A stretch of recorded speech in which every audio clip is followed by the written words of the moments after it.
It's kind of like a city building game. So, I mean, it is city building game, but it is really cool. I don't know if you're familiar with the Web3 aspect, but there is NFTs that are accessible.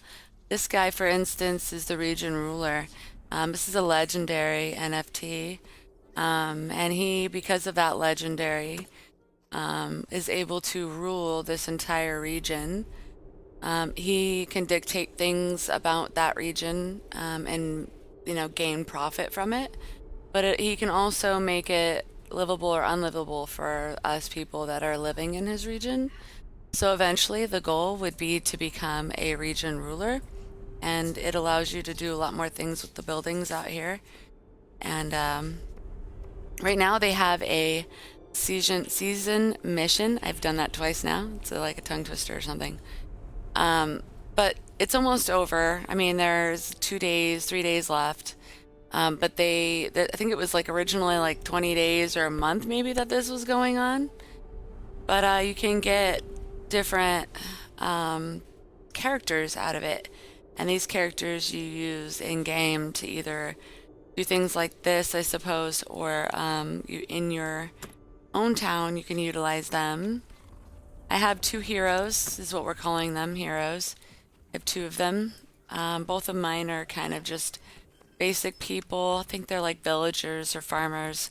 They don't really do the extravagance of being like a royal, but I have them equipped to some buildings and they help those buildings, like bonuses.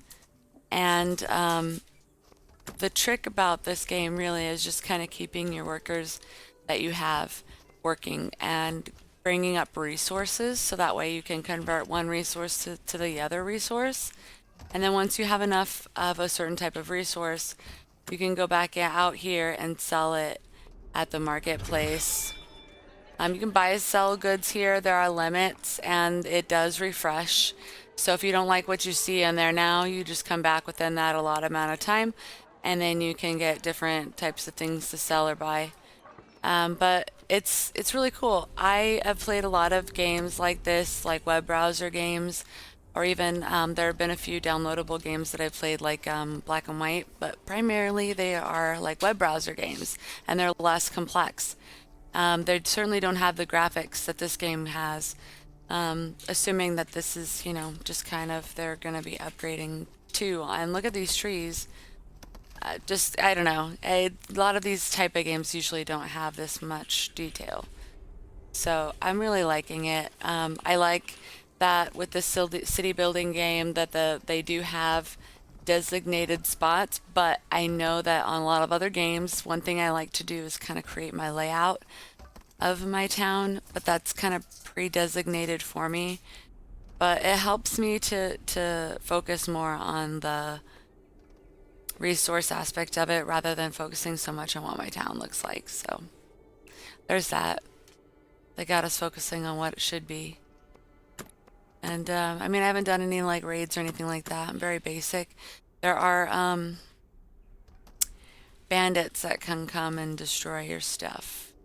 So you have to kind of get prepared for that. There aren't any like barriers around my town that we're incorporating. So maybe in the future of my town, or maybe the future of this game, there will be some sort of barriers that will help block off those people. I don't know if that is like a thing, but I think that is one thing that they don't have that some of the other ones so far. But other than that, they have a lot of the other buildings like forges, lumberjack, and miners.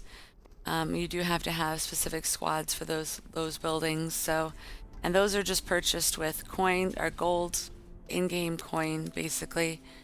But you have the option eventually to get Lord coin, which isn't available yet. It's a currency that's not yet incorporated into the game.